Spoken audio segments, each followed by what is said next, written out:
Burriana inicia el programa oficial de las fallas 2015 con el pregó y la crida. El consistorio colabora con las fallas con la entrega de la subvención anual a la Federación. El Ayuntamiento destina 50.000 euros a la mejora de la vía pública. Las jornadas de la naranja baten récords con 1.200 menús y una repercusión de 24.600 euros.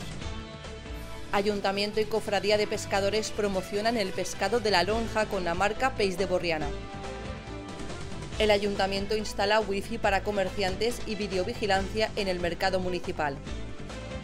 La comunidad de los Carmelitas recibirá la medalla de oro de la ciudad. Juanita Tejedo será la pregonera de la Semana Santa de Burriana. Amparo Saer Vila gana el concurso del cartel de la Semana Santa. El Centre de les Arts organiza este viernes la primera trobada coreográfica de dansa. Leo Harlem y Dani de la Cámara regresan el 13 de marzo al Teatro Payá.